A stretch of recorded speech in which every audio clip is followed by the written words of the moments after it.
Gary, I think we're good to go when you are. All right.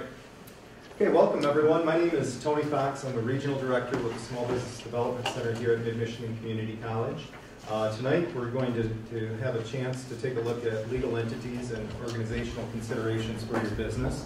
I want to welcome our guest, Gavin McClintock. Gavin is an attorney with McClintock and McClintock. You got it. Okay. PLLC or are you? No, we're just PC. We're a PC. Yep. Okay, we'll start to figure out what that all means, hopefully during the course of the session. So before we get too deep into the content today, I'd like to start us off and take a look at what's in front of you. So each of you should have received a packet on the way in that has a variety of pieces of information, and then some of it's information on our programming in general, and I'll let you read through that at your leisure. But there is a participant guide in there as well, which we will be tracking along with that fairly consistently throughout the evening.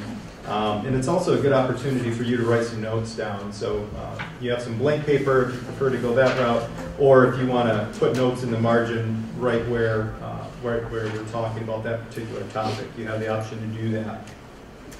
I mentioned there are some waters over there if anybody needs any refreshment. We'll probably go right straight through the session without taking a break tonight, just given that we want to kind of stay on track.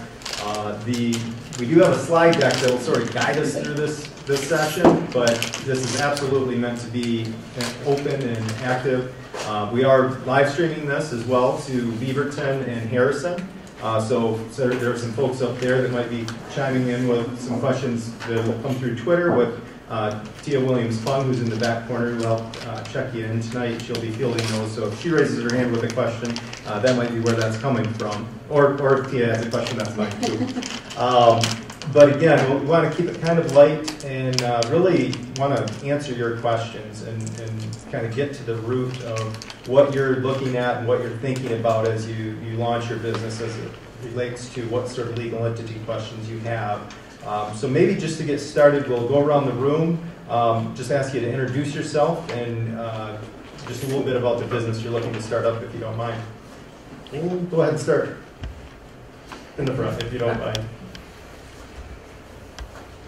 I'll start. My name is Dawn Funnel, and the business I'm looking to start up is New Beginning Body Care. So it's a shea butter body cream, but it also will branch out to several different all-natural, no preservatives, no chemicals. So that's pretty much it. Okay. Have you formed a legal entity yet or not? No. Okay. So. If you could add that into your response, that'd be helpful, I think. What do you want me to add in there? No, you answered it. Just okay. if you already have a legal entity or not. Okay, no, I don't. Thank you. My name is Jane. I am from Mount Pleasant. I am not sure yet what I am going to do. I'm looking at services for seniors. Okay.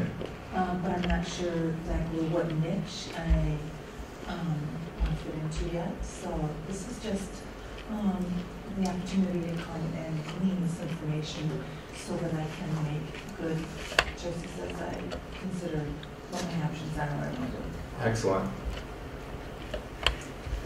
Kimberly Rice, and I actually have a DBA for Kimberly's Beauty Treasures. I make my own jewelry and kind of been trying to sell it via word of mouth right now, but I just make customized jewelry for people.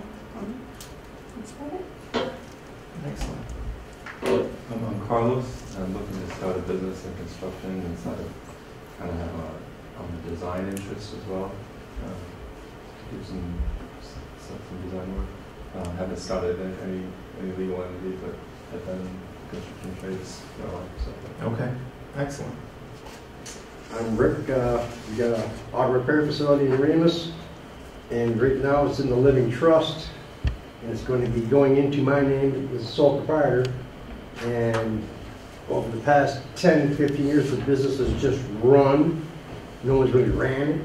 Okay. And I mean, hands have been tied, but it's all been in the living trust, and I'm here to hopefully get some answers and go the right way. All right. So as of now, it's a sole proprietorship, and I don't know if that's the way to go. Well, that's definitely what we're going to talk about tonight, are those considerations and what options exist. Mayor, with my wife Carlin, we don't have one to. We're looking at opening an escape room here in Mount Pleasant. We've looked at a couple of places. We haven't made any steps yet. We just have the idea. We have a working escape room, or a started one in my basement, to make sure that we have all the pieces and parts working. Once we have all the kinks worked out, we're looking for a place to set it up in Mount Pleasant and have a high string of college kids come through, and just a whole bunch of different businesses looking for leadership development or anything that we can get. So, excellent. What is an escape room? Yeah. You have a door that you walk into a room and you're locked into it, and you have clues that you have to solve in the room to get out the other door. You're not really locked in, but they call it an escape room. You have to solve a bunch of different puzzles. I've seen that on TV. Yeah. You got about an hour. You get an Yeah, hour, you usually have- an hour to get out. Yeah, and it's some There's things are you're- easy and some are a little bit more difficult, and some are, if you want more time, you can buy more time. You know, if you want an extra 15 minutes, you can buy another, 15 minutes or whatever. They're popping up all over the place, and I can't wait to get them started here. I'm excited. Very cool. Hi, I'm Mindy Simon. The business I have not yet started is High Five Cookies, which would be a cottage food business, but I'm also looking at possibly a food truck or a storefront and to expand beyond the cottage food realm. So kind of just looking at what my options should be that I consider. Excellent. Well, and that's good to hear. Thank you all for sharing what you're doing and what you're hoping to do as well. It is important to think about this earlier in the process, as opposed to just going with whatever your neighbor says, or just kind of taking that lightly, because it can have a lot of consequence down the road as well. Let's see here. So really, the main goal tonight is to look at the different characteristics, advantages, disadvantages, kind of compare and contrast these different options that are up there, being sole proprietorship, partnerships, limited liability companies, S-corps and C-corps. And at this point, we want to kind of get a baseline of what your questions are. So as you're coming into this session tonight, what are you really looking to get out of it? And you sort of alluded to, the living trust and sole proprietorship, spinning it out of the living trust into a sole proprietorship. It's happening. It's happening. That's happening. So is that the right path? So I think that that kind of Right. nails down what you're here to get out of it. Some others of you in your introduction mentioned, this is new to me, so I'm just open to learning what I can and building from there, and that's fine too. But if there are any other specific questions that you have, we'd like to get them out there early, so as we go through the content, maybe we can address some of those. Or if you don't have any right now that are as obvious, we can go ahead and maintain those throughout. We're kind of sitting down on purpose to hopefully make this more interactive and comfortable for all of you as we go through it. So are there anything that you came in tonight just thinking, boy, I'd really like to know, something specific about a legal entity? I just really want to know what the limited that LLC is and what that is all about. Okay. Versus sole proprietorship, I guess. Okay. Those are my interests. And I've always been curious about the C Corp versus the S Corp. Okay.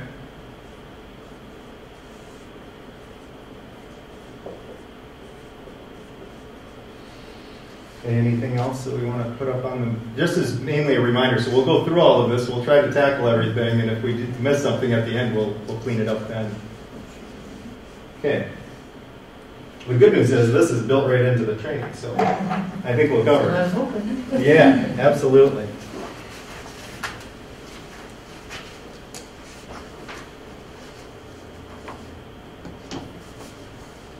So when we're looking at these different options, you know, I'm not an attorney. That's where Gavin comes in. But we work a lot with startup companies, and so a few things. When I think of these different options, first and foremost, I go to my own experience. And when I was self-employed, I was a sole proprietor.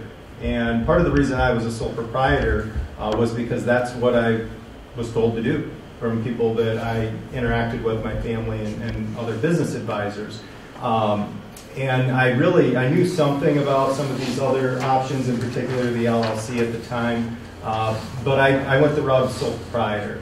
And you know, that had consequences in terms of liability and taxes that I really wasn't aware of. And luckily, I never, you know, besides the tax implications, it was something that I never had to deal with. There were never any issues of litigation or anything like that. And so that worked out for me. It also worked out that at the time I didn't have much in the way of personal assets. I rented, so I didn't own a home at the time. You know, the assets that I had were mostly in the company itself because I was younger.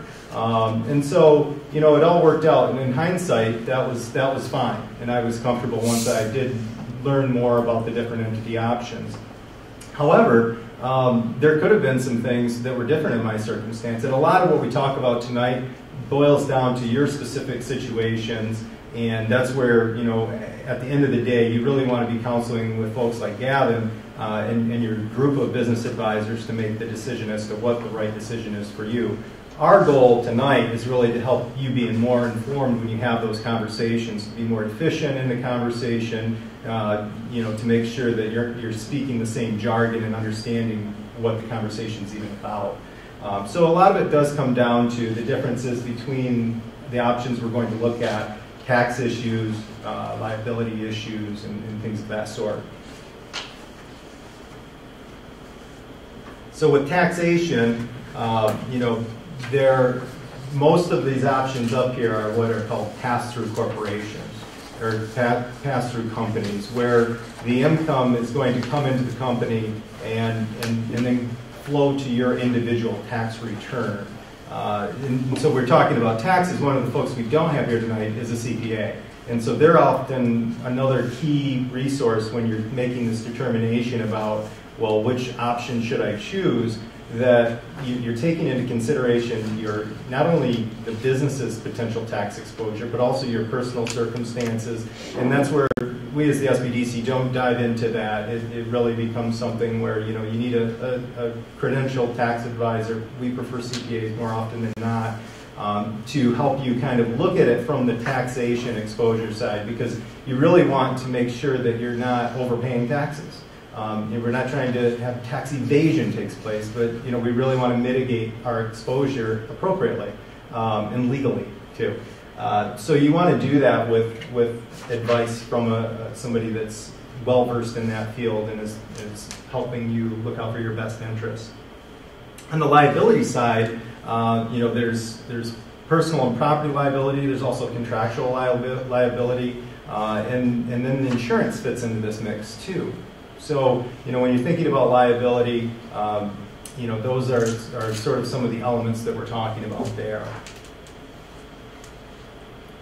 The management of the entity can be different depending on which one we're talking about, so we'll take a look at that a little bit more in depth.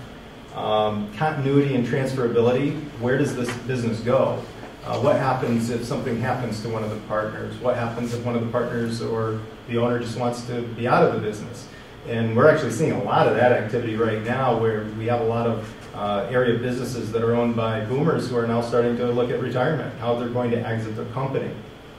And so these are real issues, and it matters up front to even start thinking about how you're going to exit your business by sitting there thinking, well, I haven't even started this thing. He's already talking about how I'm going to get out of it, but you really do want to think about that early on, because it has implication to how you set things up. And then expense and level of formality. So, you know, there are different costs. There are sometimes fees. There are sometimes, you know, agreements that go within these different entity types that we want to make sure we kind of go in eyes wide open and weigh out the pros and cons and understand the costs, as well as the formality. And, you know, some of these have much more rigorous and required formality, and others are much less formal and flexible and sometimes more appropriate for smaller companies that maybe don't want to deal with some of the formality.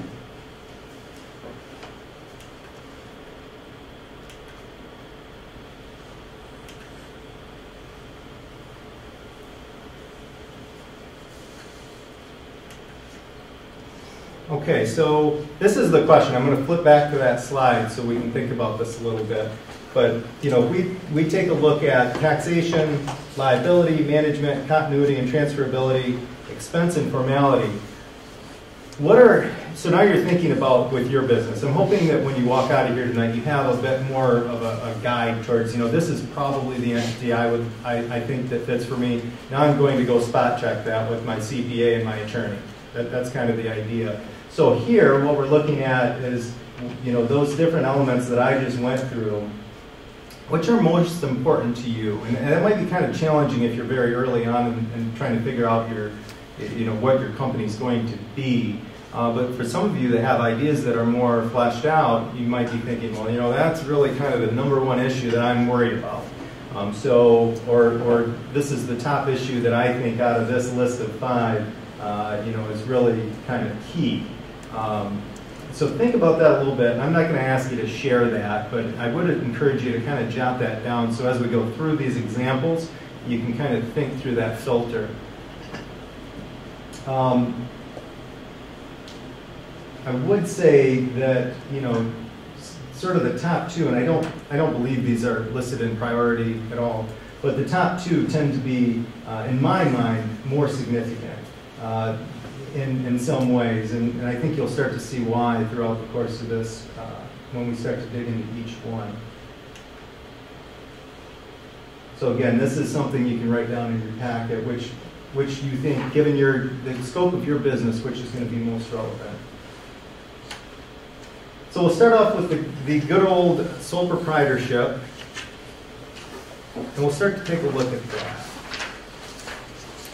So a sole proprietorship from a taxation standpoint is pass-through. There's no separation between the individual and the business. Kevin, do you know how long a sole prop has been around? Beginning of time? Absolutely. I mean, this is the one that's been around forever. And so, you know, as time goes on, you know, especially if you know, when you're counseling with people who have started businesses before, there's some of this is a legacy thing. Well, the way I did it was a sole proprietor, so that's what you should do. And some of these other options are actually newer to the legislation that allow you to do some things a little bit more uniquely than used to exist. But there's really, you know, from a sole prop standpoint, sole proprietor standpoint, you know, the income is reported on your personal tax form. And oftentimes, quarterly tax estimate payments are required. If you don't do that, then there might be a penalty to not doing that. Again, that's something you want to be in tune with your CPA. What's that? Big ones. Yeah, they can be pretty stiff, penalty. Liability and risk.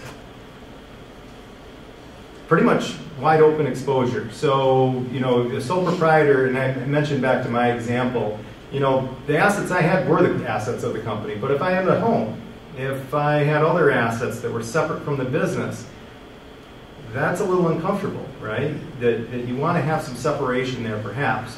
With the sole proprietorship, there's no separation. If there's something that happens, you have full exposure. Would you want to add anything onto that, Gav? No, that's 100% accurate. The law will treat you and your business as one.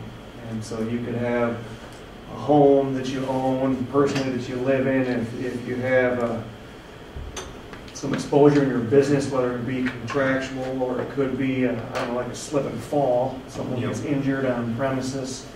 Any exposure that your business has now comes to you individually as a sole proprietor.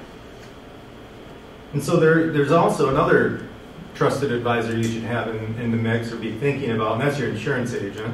Figuring out what, you know, if I'm going the sole proprietor route, what is my exposure and what can I insure against and what do I want to insure against? Because there are some options that way as well. Same with product liability sorts of topics and things of that nature. Management, full control. I mean, you are the sole CEO of that company. Continuity and transferability lasts as long as the owner does, basically. Expense and formality, this is by far the simplest way of doing business. And there's very little formality to this one. And I think that that's also in part what's appealing early on. I'll have clients come in and say, well, I'm just going to do a sole proprietorship for now. Because that's the easiest. I can go, file my DBA and I'm off and running. I can get that business checking account set up and I'm good to go, which is an option, and it is a pretty easy option. There's not a lot of barriers to entry there. Filing fee, I don't know, $15 or something like that. DBA or something, I think is a little filing fee. Yeah. So that's sort of the sole proprietorship. And are there any questions about sole proprietorships come to mind? Or kind of wait until the end and we can compare and contrast them and then have some better questions? When you refer to pass-through taxes, is where the business taxes then just become part of your personal tax? The earnings return? do, yeah. So you don't file a separate tax return? Well, each entity is going to have different rules to play by. For a sole proprietor, that's part of, you have the Schedule C that you'd be on, but that's part of your return. Okay. Of your personal return. You wouldn't file business taxes as well as your personal return. You would file it as part of your personal taxes. Gotcha. Good question. And so, let's see, we're moving on to a general partnership. So, a general partnership is in essence the derivation of a sole proprietorship with more than one owner. Okay. So you're going to have, from a taxation standpoint, that's going to be, again, on the individual returns of the partners that are involved. The liability side of things is similar. There's unlimited liability. And we were talking about that a little bit, and maybe even more exposure in some respects with the general partnership than a sole prop. Yeah, I think there's absolutely more exposure there because a true partnership, any partner can bind the partnership. So your partner can be off doing anything in the name of the business, and you might not even know about it.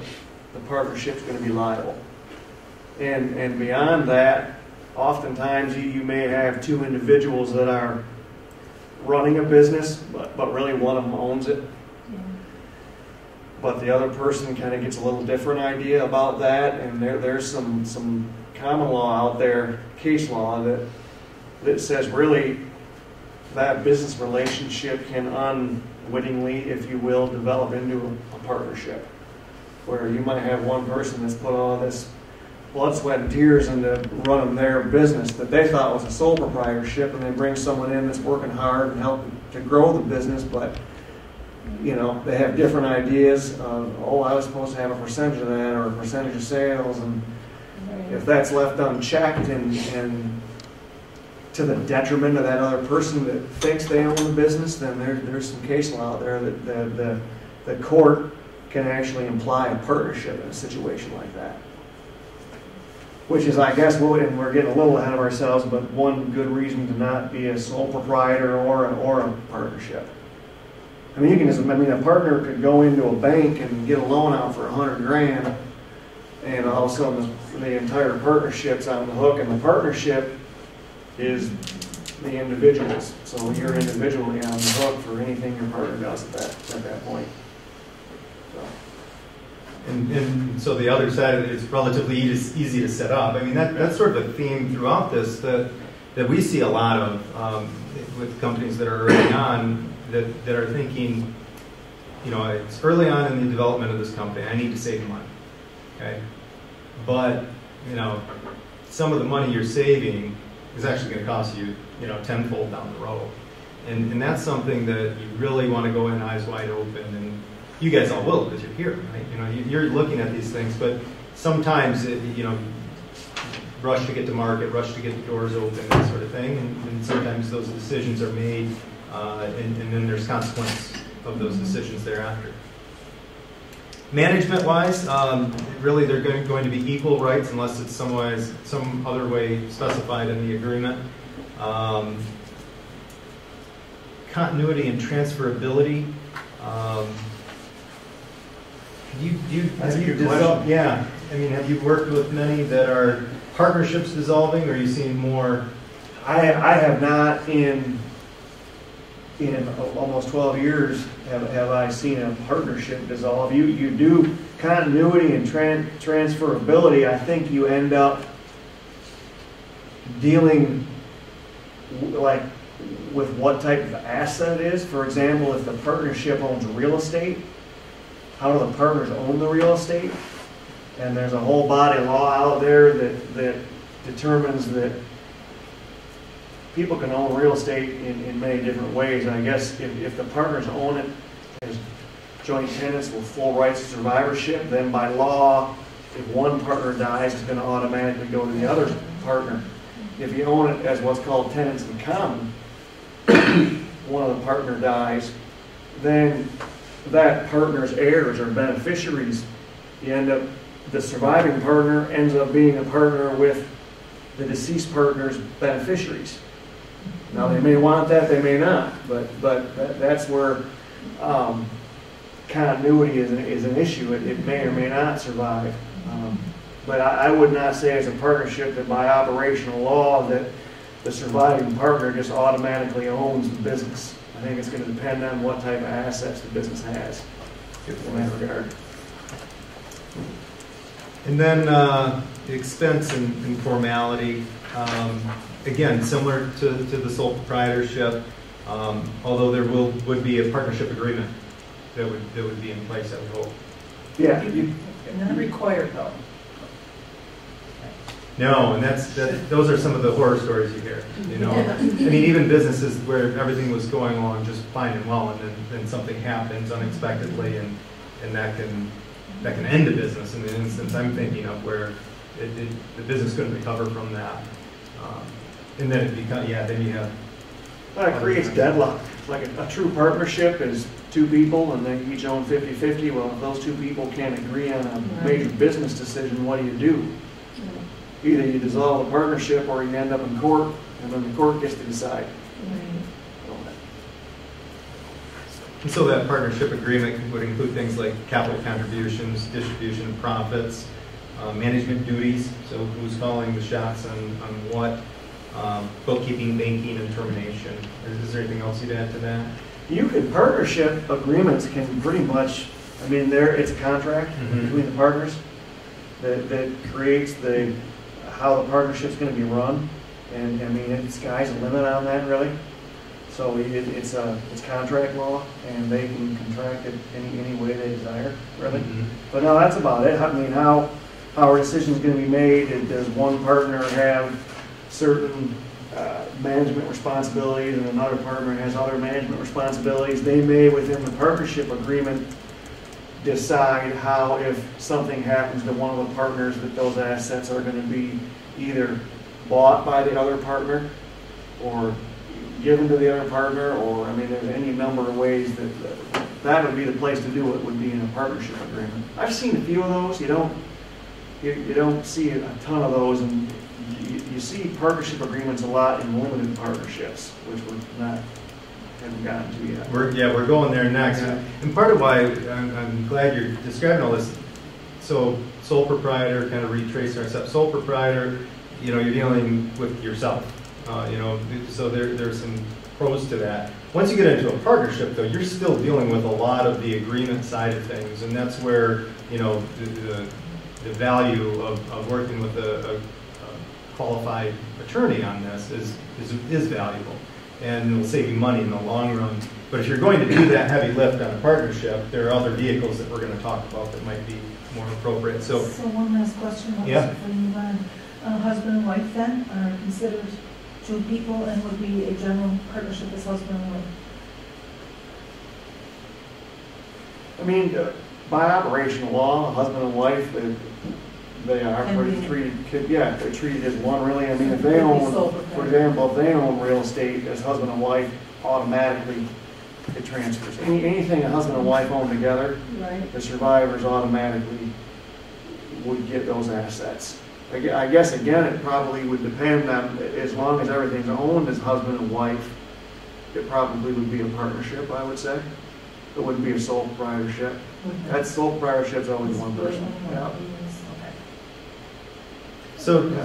So, Well, you're in more complications with a divorce than Well, you just took that right out of my mouth. That's, because, you know, there could be, it could be a second marriage, maybe, or a husband and wife get divorced, or they each have kids from separate marriages, and now they're running this business together, and something happens to one of them. Well, did they want their part to go to their kids, or did they want their surviving spouse to have everything? I mean, that can create a host of issues. that get to, Yeah, it just kind of begged the question about, you know, generally you don't go into this thinking about those what ifs down the road. Usually that gets brought to the surface and ironed out when the problem is. Right. Tony did it early on. When you start thinking about these entities, and you said the exact words, what's your exit strategy? And that's about the first thing we say to any client coming in to set up a new business. Because if you have, you're not going to have all the answers, but if you have some idea of where you're going, then we can kind of back into it as to what the proper entity would be and how to run it. And what is your succession planning going to be? Is it kids? Is it your partners? I mean, any of those things. Yeah, very good. Yeah.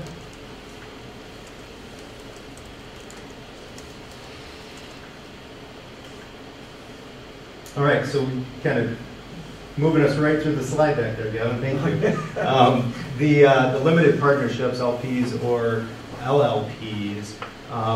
Now, I'm not up to speed on Michigan law on this, but what is it, if I want to create an LP or an LLP, isn't that specific to certain trades or professions? You see a lot in real estate. You don't see it much anymore because of limited liability companies. Okay. Which we're going to get to that in a little bit too, but the limited liability company laws, the statutes in Michigan were enacted in 1997. Since then, you really haven't had a need for limited partnerships, but they were initially, before 97, were around for succession planning, where you had maybe parents that owned a business and they wanted to kind of get the kids involved, but they wanted to retain control.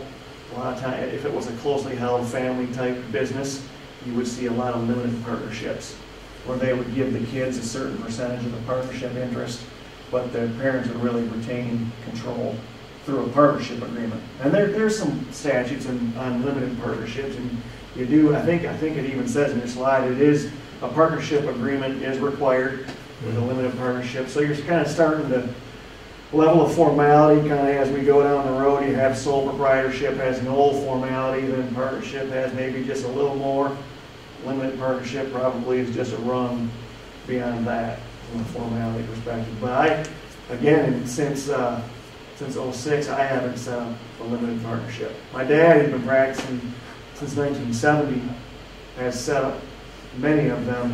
I don't think he's set up any since I've been practicing though. Yeah. He still has clients that have them, and they just have kept them that way. The legacy issue. Yeah. And so a general partner in that situation versus a limited partner, is that primarily the amount of control over the day-to-day? Yeah, I would say. Okay. Yeah. So that one's one that probably isn't going to end up on your list at the end of the day. I would agree with that. More likely than not, because there are some other vehicles that are available to you. The LLC, limited liability company. Sometimes people misspeak that too and say limited liability corporation, but it is limited liability company is what it stands for. So now you're in the know. So this is it's sort of a hybrid option. I think you may have mentioned hybrid. And so an LLC is going to start to give you some of the attributes of a corporation, where there's some separation here between your assets and the company's assets. It is still a pass-through in terms of taxation, though, where the earnings of the company pass through to you at the individual level. And that's different than, we keep saying pass-through. I should kind of jump ahead a little bit and talk about where a corporation, a C corporation, is not a pass-through entity. There are federal taxes on the earnings of the corporation, and then you're also taxed whether you're paid by that corporation or in the form of a dividend or something like that. So you're actually getting hit twice with taxes, and that's the double taxation that the pass-through entities, the other options on this list that we're looking at, they pass through, so they're not taxed at the corporate level. So again, the LLC is going to have some nuances to it. Make sure I get these all in here. So it's not a corporation, even though it is a separate legal business entity, and I think that's important to remember. The owners have limited personal liability for the debts and the actions of the LLC, and it is the pass-through. And it also allows greater management flexibility in allocating the profits to the members. So owners of an LLC are called members, not shareholders, as opposed to, a corporation would be shareholders. These are members. And the members, who can a member be? There's no restrictions on who can own a membership interest in an LLC. You can have another LLC own a membership interest in an LLC. So, are there instances where you would see that commonly or not? Yeah, oh yeah, we see that a lot where, typically in bigger businesses, I guess, where it's not so much of a closely held entity, or where there's, there could be some risk in a startup entity, and people are putting up a certain amount of capital. They might want to only have that exposure in an LLC. Continuity. You could have one of the members of the LLC that wants to make sure their ownership of that LLC continues on to future generations, and having an LLC is actually one way to do that. I mean, estate planning is another way to do that, but actually owning the membership interest in a separate LLC could ensure that if something happens to an LLC survives. If an owner of an LLC passes away, the LLC continues to exist until it's legally dissolved. So if an LLC owned a member, an ownership interest in the LLC is called a membership interest. So when an LLC owns a membership interest in an LLC, you guys with me? Yeah. That'll continue to survive even if the individual members ultimately pass away. That'll continue on. So yeah, that's another reason they do it, is just to keep it going that way too. So we talked a little bit about the sole proprietorship, being go down to the county office and file your DBA. What does the registration process look like for an LLC? Yeah. It's all through the state, whereas like a DBA is usually just local here in town. To start an LLC, the first thing you do is you have to file with the state of Michigan what's called the Articles of Organization. I think there's like a $50 filing fee. It's pretty simple. I mean, it's an online. You can go right to the state's website and do it. And like a $50 filing fee, it happens pretty much immediately. And as soon as you do that, you have an LLC. You would need to get with your accountant and get a separate tax ID number for your LLC. And the Michigan statutes for LLCs, they don't require an operating agreement. An operating agreement, by the way, is nothing more than a contract. And it's a contract between the owners of the LLC as to how the day-to-day affairs of the business are going to be handled, how the business is going to be operated.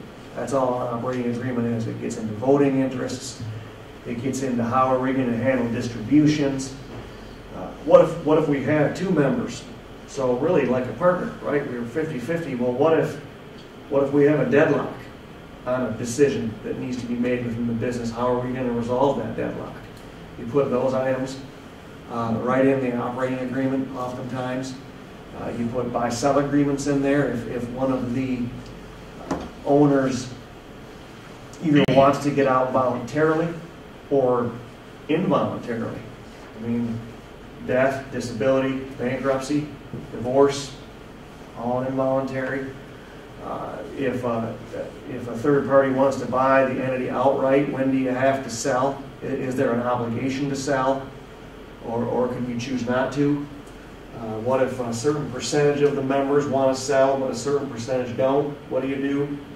All those things come within the operating agreement, and it gets back to square one. You come in to the business wanting to grow it, but those are all exit strategy situations that I was kind of listing off right there, aren't they? So not all of them. The deadlock's not necessarily an exit strategy, but what if someone wants to buy the business, or what if I want out, or what if something happens to me, or those types of situations are exit strategies. What are we going to do? So those are all. If you don't have an operating agreement, I mentioned the LLC is I call it a creature of statute, because that's what it is. The limited liability companies became a reality in Michigan in 1997 when our legislature passed a set of laws called the Limited Liability Company Act, and they're just statutes in Michigan. And if you don't have an operating agreement with an LLC, then the statute will dictate. The statute may or may not be what you want. The beauty of an LLC is you can alter the statutory scheme through your operating agreement and say, well, this is how I want to run my business instead. So you can alter the statutory scheme almost. It's not 100%, but pretty close to across the board. You can alter the statutory scheme. And we can do it at any time too. Yes, and you can amend it. Yeah, you absolutely can amend your operating agreement. Sure. Carl, I don't know if I went off. Yeah, no, that's perfect. That's why we're here. It's to get into some of those finer points, kind of spur some questions out of folks. So if somebody's a single owner, Yes. single Exactly member where I was LLC, going. That's what. That was do it. you need an operating agreement with yourself? No, there's no law They can that still do, a small-based business can still do sole proprietors LLC, right? you can, sure, you can still To be. protect your assets. There a couple of, well, let me make sure I'm understanding your question. You can operate as a sole proprietor all you want. There's no obligation to set up an entity. But are there advantages to having an LLC as opposed to operating as a sole proprietor if you're just going to be a sole owner? Right. Yes. Yes. 100%. Yes. I think that For liability purposes. probably the main reason is liability.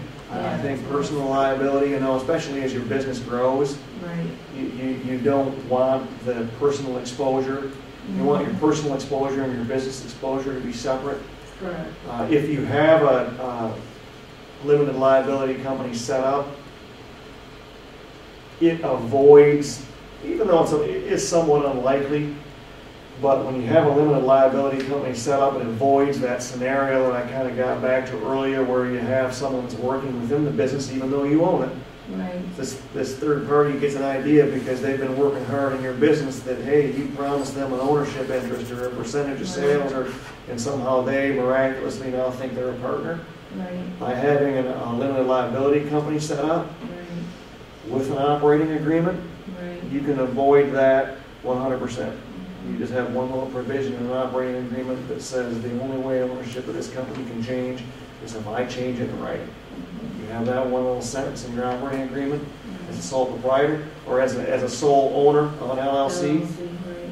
then you avoid those scenarios. Plus, when you're an LLC as a sole member, that's the right terminology. If you're a sole member LLC, the sole owner. So that's spelled out in your articles, then. Yeah, It's absolutely. right there. Banks sometimes, even though there's no requirement to have an operating agreement, if you are a sole member LLC, oftentimes if you're going in to get a loan for the LLC, they'll still want to see an operating agreement. An operating agreement lends an element of formality to the LLC, even though it's not required. Because remember, probably the sole reason, especially for a sole member LLC, to have an LLC is probably liability. For example, you're in construction. I mean, something happens out on the work site, you wouldn't want yourself individually to be exposed to that. Now, there's insurance, business insurance that can help assume a lot of that risk too, but the more you can have the LLC shield you from that liability, the better off you're going to be too. What's an exception to this limited liability shield that you have by setting up a business entity? It's if you fail to maintain some of the formalities of the business, then there are still some times where a third party can pierce the veil and still get to you individually. And the way they do that is say, well, yeah, she has an LLC set up, but look, that's really just her. I mean, she's paying her personal expenses out of a bank account. Look, when she signs contracts on behalf of the LLC, she's just signing it Jane Smith. She's not signing it on behalf of the business entity. She took a loan out with the bank. She didn't sign it on behalf of the LLC. She did it individually, and that money went to the LLC. She doesn't have an operating agreement in place. Really, this LLC really is just Jane Smith. And that's what plaintiffs' lawyers do when they're trying to pierce, because the LLC may not have the assets they're looking for, but the individual does. Right. Those are arguments that plaintiffs' lawyers make when they try and pierce the veil and get to the individual assets. Right. And if you fail to maintain those formalities, they may be successful. So for example, when you're running a limited liability company, you want a bank account for the limited liability company. You don't want to be running it out of your own bank account. You want to keep your business and personal assets separate. You want to pay for business expenses out of your business account, personal expenses out of your personal account. Which I know kind of sounds basic, but I mean, I've seen it time and time again where we have this business structure. Slowly and surely, the person and the business just kind of get blended, and they don't maintain the formalities, I guess. And then something happens, and then all of a sudden, the main reason you set up a limited liability company is unfolded because we failed to keep the formalities. I'm not trying to be all fire and brimstone here by any means. Those are some of the things that we need to consider when we're. Absolutely. The forms of protection. Absolutely. That's the big reason I think, why, I guess to kind of a long-winded answer as to why, if I'm just going to own a business for myself, would I set up an LLC, right? That was kind of your question, I think, right? Mm-hmm. Did I answer it? Yes. Oh, okay. Yeah, just act my other interest is what I'm wanting to do, in a sense. So it says that we have to, it says pay a filing fee and create an LLC operating agreement. Do we take that with us to the Secretary of State? Do we have to have it notarized? Where do we file it? Where do we keep it? You can do it all online with the Department of Labor and Economic Growth through the state of Michigan. They have forms right online that you can, and there's, you don't ever file an operating agreement. An operating agreement is a private contract between the owners of the LLC, and really the LLC itself is technically considered a contracting party to the because remember the LLC, any business entity, you almost have to look at the business entity as like a separate living, breathing individual that can do its own thing, based on how we set it up with this operating agreement. That's exactly what it is. So to get back to your question, though, we don't have to. Everything's done through the state of Michigan, and you can do it right online through their. I can probably find the website for you. I don't have it off the top of my head, but if you just type in Michigan Department of Labor and Economic Growth or Michigan Limited Liability Company, that the state of Michigan's website will come up, and you can actually file articles of organization right there. I think they'll even let you pay the filing fee online. And then the operating agreement again is a private matter that you don't. The articles of organization are filed in the state of Michigan. And the reason they do that is it's a reporting requirement. It puts the world on notice that you're operating as a limited liability company. And that's all it does, really. And you have to renew that every year. There's a renewal fee. Yeah, go ahead. So if you don't renew that every year, does it automatically dissolve? No, because there's a statutory scheme as to how it. it could be considered defunct. I mean, and some people may use the word dissolve. That's another example that I would use, that the corporate formalities aren't necessarily followed, that could cause some personal exposure. But it, clearly, just by failing to renew your articles, the company still exists. But So we have an LLC for a real estate business. okay, And the assets of that business have been sold for quite a few years now. okay, And we haven't filed, have not updated the LLC for some time. And we haven't received any notices from them anymore either. But we never did file a formal dissolution and go through the final tax part of that. tax returns, Does all that mean then that that LLC is still really alive and someone could then pierce the veil of that to the, Yeah, only if there's continuing liability. Until you formally dissolve an entity, if there's some type of liability out there, then it still exists. Once you, if you follow the statutory scheme in dissolving an entity, then you cut off then you're cutting off liability to the creditors, and that's the benefit to doing a formal dissolution as opposed to not we doing never one. did that, but I think that some of this, it just makes me think about the fact that some of those real estate, you go back into the history of that and you're into some bad properties, and the bad parts of town, and they could come back to, It could, yeah. I mean, that's something to maybe look into.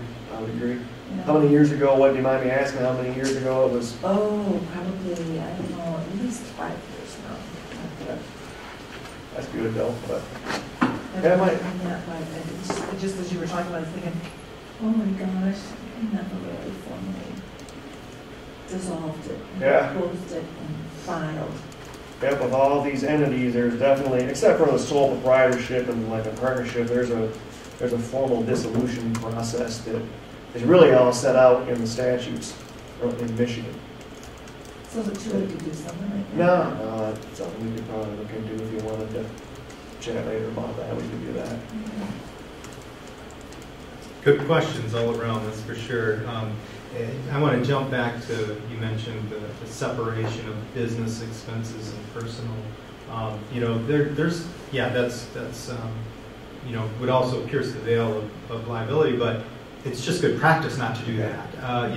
If you're commingling, that's going to be costly come tax time, because you're going to have to unpack all of that and figure out from a tax standpoint, what was personal, what was business. Especially early on, and you're trying to figure out how your company's performing. How well is the company doing? If those are commingled, that's not very transparent at that point. And so really the bookkeeping, keeping things separate is more appropriate on a lot of levels, but it's also going to be easier in the long run. Sort of like being organized or unorganized. You're going to pay for it at some point, and that's something that everybody can fall into that trap pretty easily. It's not difficult to do, and especially early on in the company. But again, talking to your CPA and figuring out the strategy. If you are requiring corner injections going into the company early on, make sure that you're doing it in accordance where some of that transfer makes sense, and then it'll be clean on the back end from a tax and liability standpoint. And we talked about the management side of things in terms of documenting that out. Oh, that was another question. Not sure how to frame this exactly, but there are templates for operating agreements out there, and is someone better off using a template and seeing what happens there, or going it without?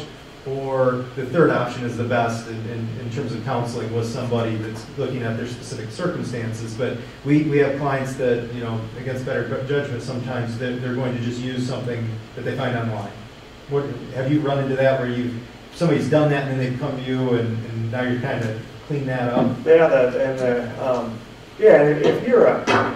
If you're a sole member LLC, it's probably a little bit less of a concern, but where I've run into that issue where they kind of use the template operating agreements online is that they just sign it and they don't really understand, I mean, it's a contract. An operating agreement is a contract. And then you have a membership dispute, and then everyone starts going to the language in the operating agreement that they don't understand. And whether, probably more times than not, is not going to operate the company the way you want to, whether it's whether it's a dissolution issue, whether it's, hey, if you want me to buy you or you want to buy me, how are we going to evaluate our membership interest? Very rarely in a template document are you going to have those issues handled. Distribution. You know, the one thing nice about a limited liability company is you have flexibility as to how you're going to allocate distributions between the different members. You could be 50-50, but may decide in the operating agreement that, yeah, we're 50-50, but hey, you're doing all the hands-on daily work, so we're going to, you know, this year we're going to declare a bigger distribution for you for whatever reason. You can do that. Mm-hmm. Whereas in a corporation, it has to be declared on percentage of ownership. Limited liability company doesn't have to be that way. You might own 10% of the company and get 90% of the distribution. I mean, it can be, you know, could be a tax reason to do that. You know, maybe one of the members doesn't want that big pass-through distribution for some reason that year. Maybe it's a succession planning issue. Mom and dad already have enough money and they want to start kind of taking a little less and less and let the kids start, you know. Right. There any number of reasons why you might change your distribution, which is one thing nice about an LLC as opposed to a corporation, I guess. So. On the taxation side of things from an LLC standpoint as well, I believe, and correct me if I'm wrong, and maybe this isn't your domain, but I believe you can actually, within a 30 or 60-day period, elect to be taxed as one of these other entities. Like, absolutely. And so that goes back to, pardon? An example? Taxed as an S corp instead of the default of it being Okay. passed through sole proprietor sort of taxation on the federal side. So, you know, again, that's getting into the weeds of, well, why would you do that? Well, like many of these issues, there are sometimes situations in your life and in your company and in your personal where that makes the most sense, okay? The only way for you to navigate that effectively, well, not the only way, but I think the best way for you to navigate that effectively is to, as we're going to say at the end, kind of plan out what your business is, take into consideration these things we're talking about tonight, and then go talk to someone that's credentialed to talk about that area of expertise. And so that's more on the taxation side, which is probably more of a conversation with your CPA than, say, with your attorney who's looking more on the liability side. But again, that's where it really is a team of advisors you're putting around yourself when you're starting your company. You may be the sole owner, operator, employee, janitor, CEO, everything, but you still should have that team around you of advisors where you can call on, you know, the SBDC for market research or forecasting support, or your CPA for tax questions and legal. And you want to know those people before you have a question, right? Because when you have the question, there's usually other things going on, and now you have to assess, well, who's a good attorney for me? Right. And we often advocate that, you know, you want to shop around a little bit and get the right fit for your business and what you're doing, and with somebody that has that domain expertise, that understands what you're talking about, you know, contract law and whatnot.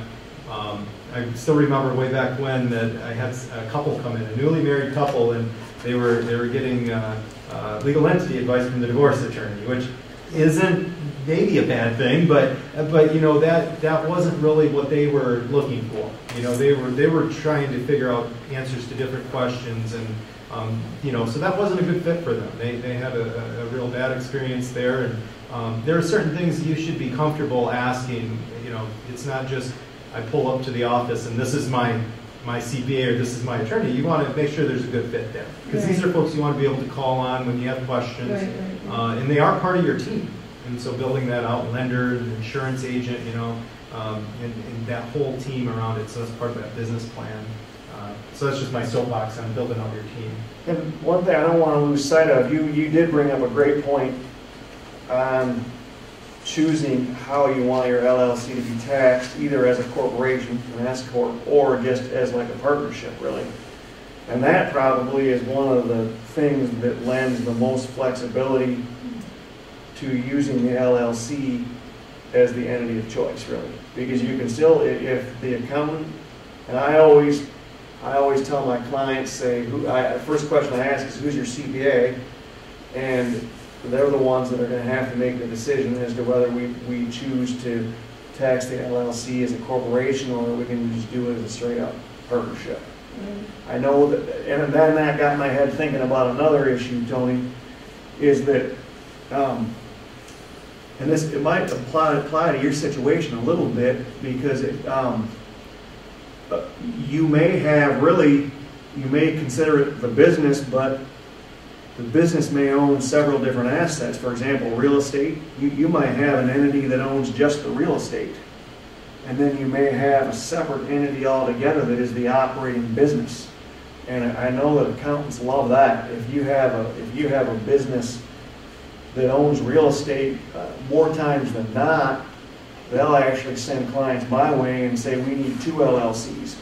We want one just for the real estate, and then we want one for the operating business, because then you can actually, the entity that owns the real estate can actually lease it back to the operating entity, and you can actually pay yourself rent, basically. So I didn't want to lose that point, because that oftentimes, so you may consider owning the business, but you may actually have a couple different entities that make up your business for a number of reasons. So. Yeah, that is common. I mean, that's quite common when there's one that owns, when the company owns real estate, to separate those two out. And you may, and I know that they don't ever do an S election day, the CPAs. When we do an LLC for real estate, we never do an S election on the real estate. I can't tell you why. I trust the CPAs that I work with, and that's what they say. So, but more times than not, with the operating entity, it's a function of revenue. I guess once you get to a certain point of revenue, they will do an S election on the operating entity. So not only are you kind of paying yourself rent, but you're also able to now have these 2 entities treated differently from a tax perspective, which is the beauty of an LLC too. So this is where, kind of to put this in perspective, hopefully, you have a very simple option of a sole prop or sole proprietorship, or a partnership, or you have what was just described there, which can seem kind of complex, right? There are different pieces. So wait a minute, we have 2 LLCs. One owns that's taxed this way, the other owns this part of it, but it's all my company. Like that seems confusing. And that's exactly right, that this is not necessarily simple, and that's where you want to engage with trusted advisors to help you navigate this, and to set it up initially the right way, because you don't want to find out, down the road that, if you would have had those separated, you would have been gaining advantage or mitigating more of your tax exposure, or you weren't exposing yourself. You were exposing yourself to more liability than you had thought you were. So it is part of the game of business, is to figure out how these pieces fit together, and figure out what's right for your situation. And so, again, great examples.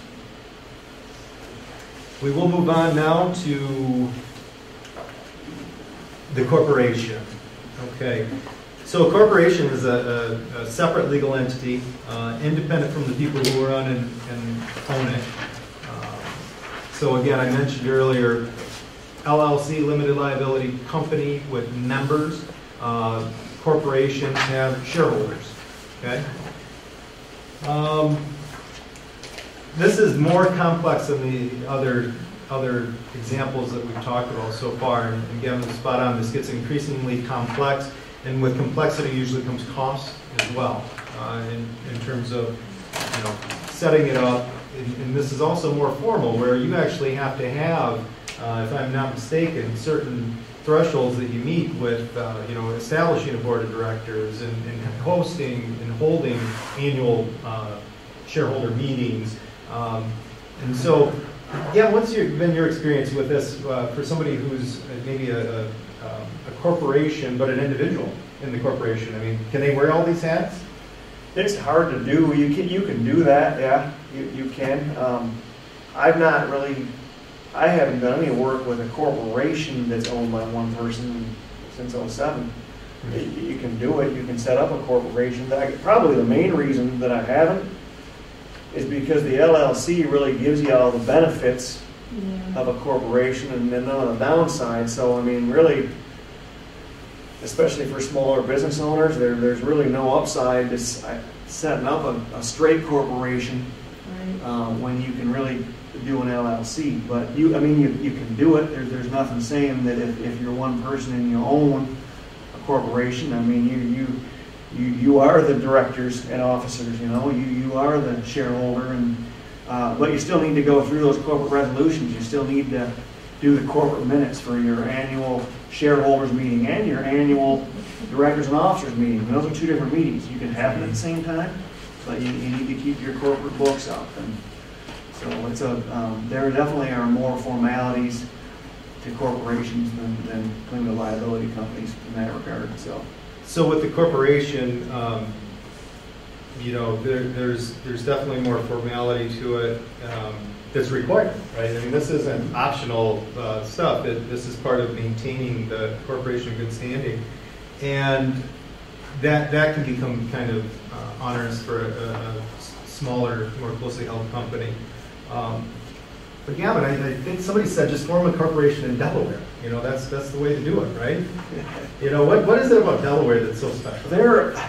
It's probably depends on the type of business you're setting up, and usually it's risk. I mean, a lot of times when someone's setting up a Delaware, there's probably different tax exposures for a Delaware entity, but you see Delaware entities more if there's going to be some type of a joint venture maybe with other entities, and there's fairly high risk involved. You might get a few people involved that say, okay, I'm going to put X amount of money in. We're going to set up a Delaware corp or even a Delaware LLC, and we're going to give this LLC a limited life, which you can do, by the way.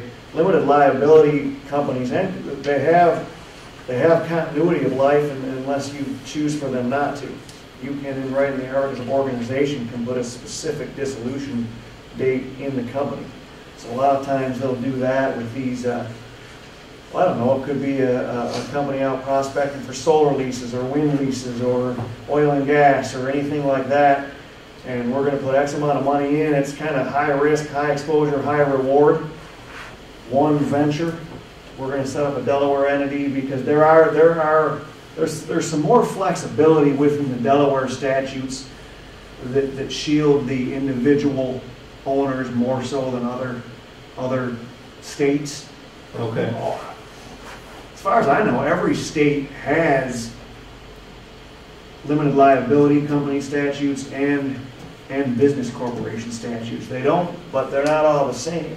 Right. So I can see where if you have partners from different jurisdictions, if you will, that they want to have a common understanding of what they're getting into, so that could make sense where they maybe look that way. And I think the Delaware statutes too, have a little more flexibility for foreign investors, and not necessarily foreign country, although that's part of it, but foreign from these business statutes also means a different state. So Indiana, if you're from Michigan but you own a company in Indiana, you are a foreign entity doing business in Indiana. Yeah. So when I say foreign, it's not necessarily a different country. And so like a Delaware entity oftentimes will allow for more flexibility for that type of structure too. So that's why you see that happen a lot. Good. So that's one that you'll hear about sometimes, but often isn't applicable to many businesses. I would agree with that. I don't think I haven't been involved. I think since '07, maybe a couple Delaware entities for one reason or another. And it usually involves parties from different states that for whatever reason are setting up this venture. And so you can kind of cut through a lot of that by setting up a Delaware entity. Yeah, so if somebody's in another state and they're thinking, well, this is these are our corporate statutes, but we're in Michigan and these are ours. If there's loggerheads, then that could be an issue. Yeah. I would think that they're not going to be on the same page. Maybe that does provide some clarification if they're doing And a lot of them either have to like reside in the state, or you have to file you have to record that you're a foreign business doing business in the state. I mean, there's different reporting requirements. Delaware, I think, is a little looser with a lot of those requirements. So we're talking about C Corps versus S Corp. And then on our slide, most businesses do not need to incorporate necessarily, because we've talked about some other ways to get that limitation of liability and the advantage of the pass-through taxation. So the big difference here, one of the big differences between the C and the S is that pass-through, or the alternative to that that's double taxation. So the C Corp is going to be that double taxation where the earnings, the corporate earnings are going to be taxed, as well as your distributions. They'll be taxed on your personal side. So you're kind of getting the double whammy there. And yeah, most of the time, people that come into our shop and are looking to set up a corporation is because they haven't really done the background work on these, and it's really just, I thought that my options were sole proprietor or a corp. I want to be a corporation.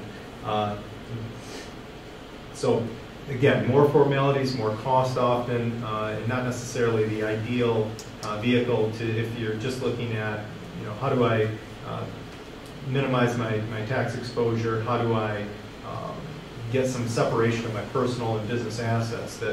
That's not often the opportune way to do that. I have a question.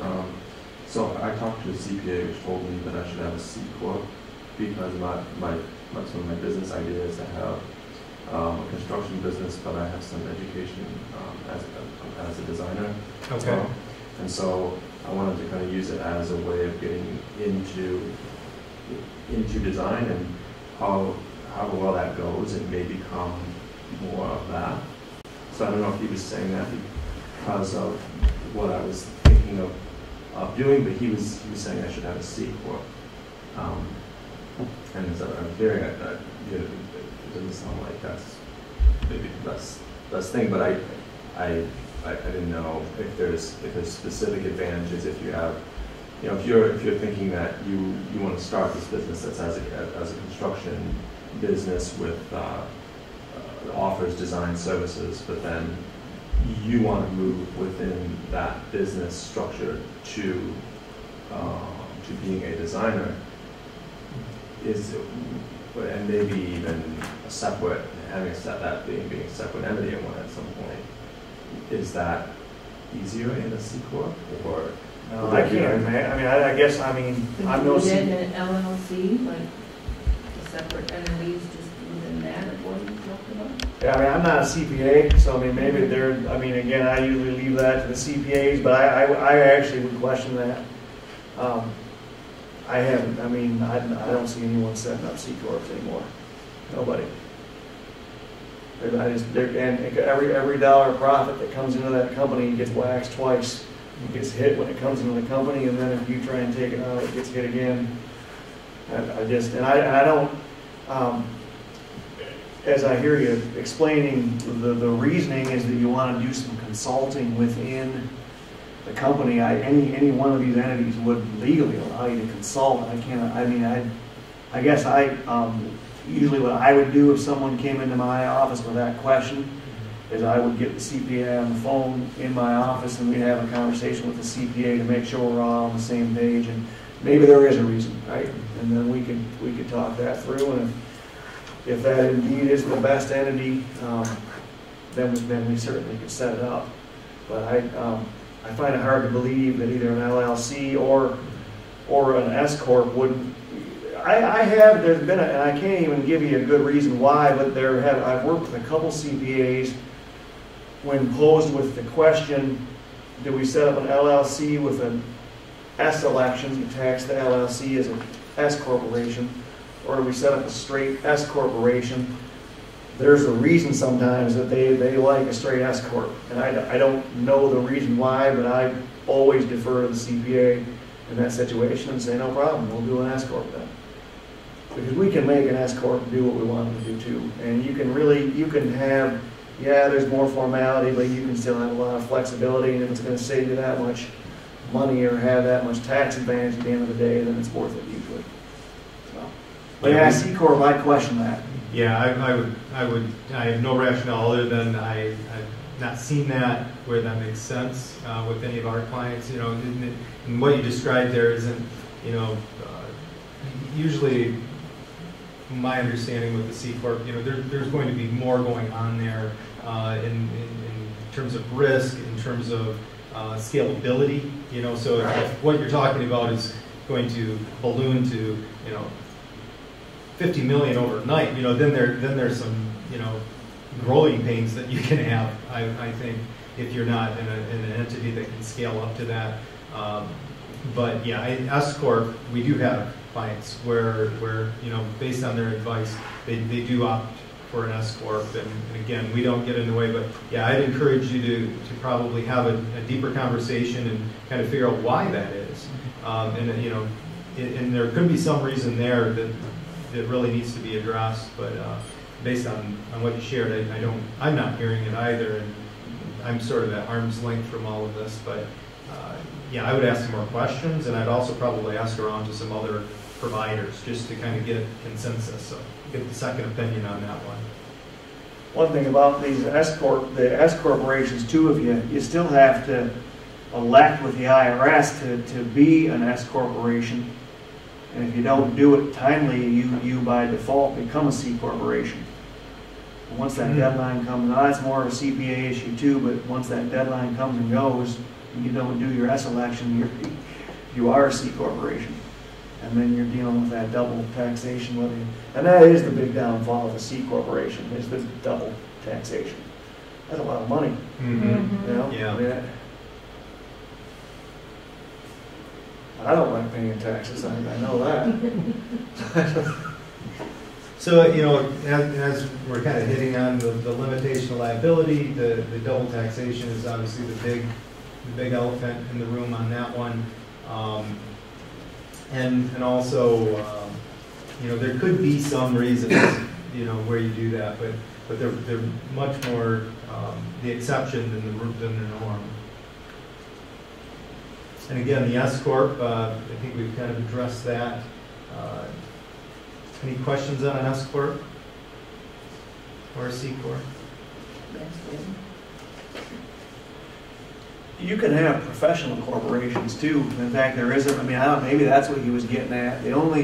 Usually, for example, I have a professional corporation, my business, and the only difference between a professional corporation and really an S corporation is that there's usually a legal license involved, like a license to practice law or a license to be a CPA.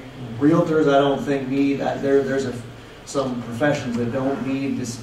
You probably research that on your own, but realtors don't tend to need them. I think dentists do. I think if you're like a dentist or architects, maybe. Yeah, maybe an architect. I mean, maybe that's you know, maybe your accountant was thinking like professional corporation. Somehow, I don't know. But.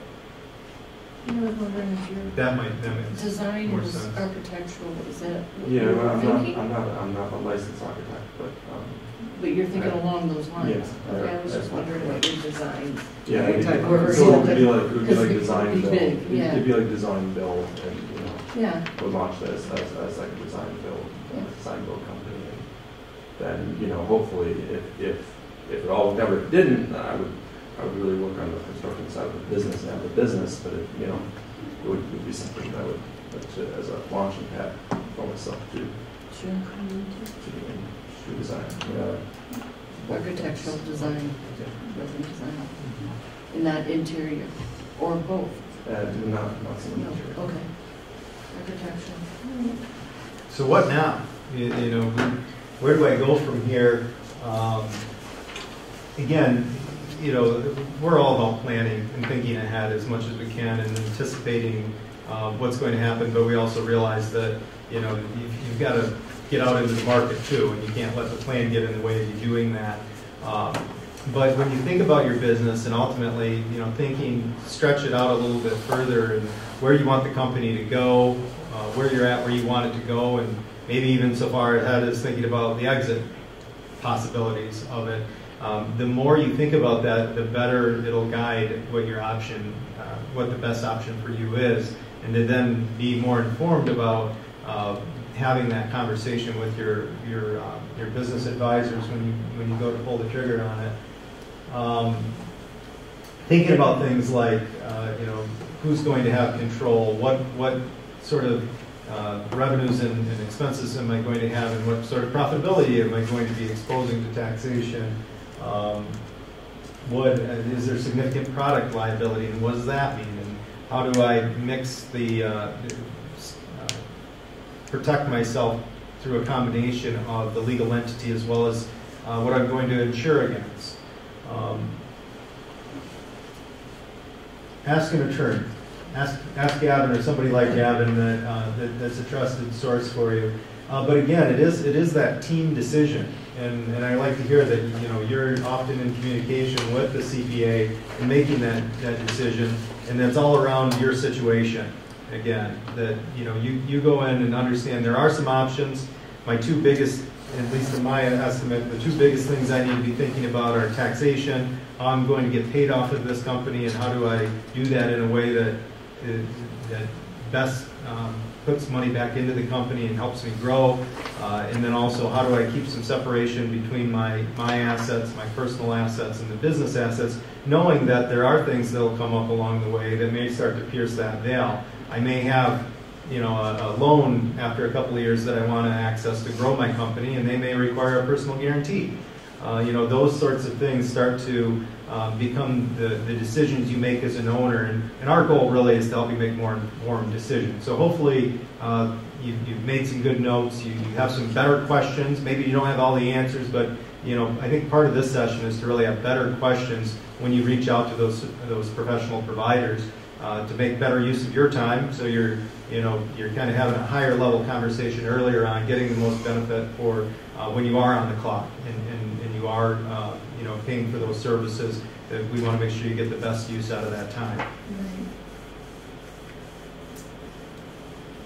So if you look back and say, boy, if I were listening in just on the fly on the wall, it seems like there's a lot to be said for looking at an LLC.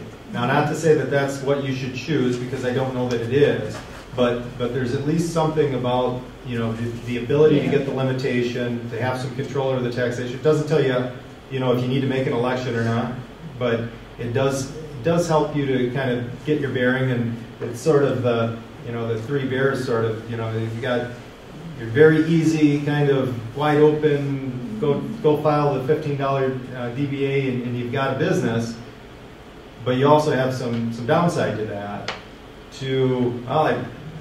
Probably has to be kind of a unique circumstance to go full-blown C Corp and for me to swallow the pill of double taxation and everything else, that maybe in the middle is where I belong. But again, take a look at your business, think through your business model, think through where you're trying to go with the company, and definitely reach out to some trusted advisors. SVDC has a lot of advisors that we work with in the private sector, and we're not married to anyone. Gavin was nice enough to give us his time tonight, so thank you, Gavin, for coming on in. But again, we advocate to take a look at a few different options, kind of interview folks and make sure you have a good fit, because these are people that you're going to want to be able to call on and have them have a good understanding of your company, and make sure that you have your business built on a strong foundation that's well informed. How much of a issue is it to change, like if you set up an LLC and you get your operating agreements and all this all set, how much of a hassle is it to change that? It's a great question. To say, like in 10 years from now, I want to add my son into said business or daughter. No, you can absolutely do that. That's not, you would amend the operating agreement basically, and It's just a simple formality type issue. And we want to get with a tax advisor too to make sure that we're handling that properly, and if we put a certain value on that membership interest, does it have tax ramifications for the business? But it's not hard to do. You just do a simple assignment of membership interest. It's about 1 page long. Transfer the membership interest in, amend the operating agreement, and it's done. Simpler. But that's what you're within, right? Yeah. So what? Maybe I'll reframe the question. Okay. If I'm an LLC and I want to change that to an S corp, Yeah. Typically there, we've usually dissolved the LLCs and set up new S corps. You can do that. You can but like partnerships, you can turn into LLCs. You can do it. You can. There's not. Usually it's a tax reason. Yeah. As to whether you change the entity type or dissolve and set up a new entity. You can do it either which way. General partnership to LLC, LLC to corp, corp to LLC. You can do those things, and usually there's going to be a tax reason as to why we do it one way or another, and they're all different. You know, and usually if the CPA says, well, this has the least tax exposure, we're going to dissolve and set up a new entity and transfer all the assets into the new entity. I've done that multiple times, and we've just set up a new entity and just done an assignment of either stock from a corporation or an assignment of a membership interest into a new corp. We've done that too. So then, because then, remember, the entity owns all the assets, right? So if you transfer the stock into an LLC that's now a membership interest, now the LLC, whoever owns the membership interest, still owns all the assets, right? I don't know if maybe I'm losing. I don't know if I was real eloquent on that. So you're either transferring all of the assets into a new entity, or you're just transferring the membership interest into a stock interest. You're transferring either the membership units or the stock units into a new entity. It depends on whether you're going from a corporation to an LLC or an LLC to a corporation. But because sometimes you'll actually have to transfer title of assets, right? If you dissolve an LLC and set up a new entity, you actually are going to have to title those assets into the new entity.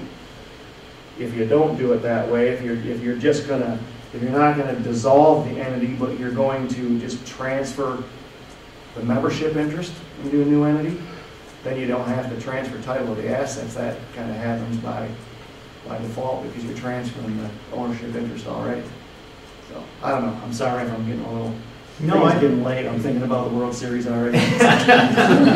No, I think you kind of hit it too. That I would assume that from the tax side is where you'd have more restrictions because they wouldn't want you hopscotching back and forth depending on the performance of the company. So you kind of have to make that commitment and stick with it from the taxation side. So you're not, because there's going to be a gain somewhere there if you transfer all the assets one way or another. One of the either the new company or the old company, there's going to be a pretty major gain there somewhere that's going to get hit with some taxes. So you got to be, if you're going to change entities, you got to be, before we do that, definitely make sure we're getting some tax advice for sure. But just as far as if you've got the LLC set up already and you want to bring your son into the business, that's real easy. We just the flexibility within the LLCs. Yeah, that's quite very flexible. Absolutely. Yeah, and when you're faced with those sorts of decisions, get everybody in a room and make sure everybody's on the same page and that it works for your advisors, and that's I think advisable to go about it that way. So you're not running into, oh well, I didn't know that part. If I knew that part, then it's all interconnected. But these are also different domains of expertise that from a liability versus a taxation. Those are two different disciplines. And aren't under the hood of the car. What's that? Aren't under the hood. They are not. They are not. Thank goodness for that, right? I might have a little better idea about it. I don't know anything about cars, by the way. Do you have any other questions for us tonight? That's kind of the end of the presentation side, but we absolutely can stick around. World Series starts what, 8? Yes. We got Depending on where you guys live. But in all seriousness, hopefully we addressed some of the questions you had coming in. Let's see, I think we kind of talked quite a bit about LLC versus sole proprietorships, and then is a delineation between the C Corp and an S Corp. Are there any other questions that came up that you jotted down that you'd like to address in the group? Or again, we can stay after too if that's preferred. Yeah, quick question, and forgive me if I misheard you. Did you say that an LLC must be refiled every year? Yeah, you just have to, every year. You just refile Just it? annual, it's called an annual report. Okay. Just with the state, you're just basically renewing, saying, yep, we're still an LLC. Okay, so you don't have to Like- redo the articles? No. No, those are done. Yep. You don't have to pay a And you fee? pay. Yeah, I think it's 25 for renewal? I think so. Yeah. It's not, the renewal's not too bad. One they're thing- gonna get their money. One thing you kind of alluded to, and this is actually an update through LARA, the Licensing and Regulatory Authority Agency. Yeah. Under DLAG, under the Department of Economic Growth. They actually are in the process of putting online to do the registration. So before you go online, get the forms, and you'd either mail or fax them in. Yeah, we always, you have preference over mail or fax? We usually fax them, but Yeah. yeah, they're doing them all. They're going to be doing them online pretty quick. Yeah, I think they're supposed to be out there right now. We can pull up the website. As of this morning, it wasn't quite operational yet. They're having some delays, but that should be great once it's up and running. And you know, when you do that, I would also encourage you, much like a fax, you know, you have a date and time stamp on it. I think that's helpful to have just for your own purposes in case something gets delayed. But it sounds like they'll really be expediting those with the online system. But again, I'd encourage you to make sure you get the receipt of that and the time stamp on it, just so you kind of know where you're at. And yeah, keep a lookout for the new filing. The other one that we didn't talk much about is name availability. We didn't talk about how DBA is more county-based in terms of the name availability, LLC more statewide. There's actually a repository and a name lookup online. So if you're trying to see if that name's available, you can do that before you actually put it on your form and find out later. And where do you go to find that out? That's also through the LARA. So if you just go to michigan.gov/LARA, all of those forms. That's the corporate division, so that'll bring them all up. There we go. You can do a DBA for an LLC too. Yeah, So that's a good point. if you had a trade name, you see a DBA for an LLC a lot of times. If you have a trade name that you're marketing your business under and you want to keep that name, you can do a DBA for an LLC just like you do one for an individual. I think that's helpful too. Sometimes people get pretty held up on the name, and to know that, I'll come up with a better name later on. I could add a DBA to that, and then I can, brand around that. But that's something that I think too, you don't want to get too held up on the name alone. Well, that's a good point that you make there about a name, because so what if you do kind of decide you want to change that name? Is that a big deal? I would think it could be. If it's a DBA, it's not. But yeah, well, no, you can amend you can probably do an amendment to the articles. And from a big deal, I mean, there's a customer consideration, a market consideration there too. Yes. That are you going to lose customers if you build customers around a name? Then then there's that consideration. It's not really legal, but more of a business consideration. Yeah, I was thinking more from a legal consideration and taxation. Yeah, they're all you can deduct whatever DBAs you want under an LLC. Yeah, that's why a lot of clients I work with do a DBA for the LLCs because they build their trade name and their marketing around that name. That's the name they want the world to recognize, basically. And you have to renew your DBA as well, don't you? Yeah, I think with your annual report you do. Any other questions?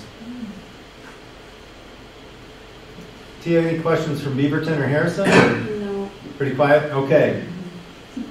So, no questions about this class. Okay. Are you going to go on from there? Okay.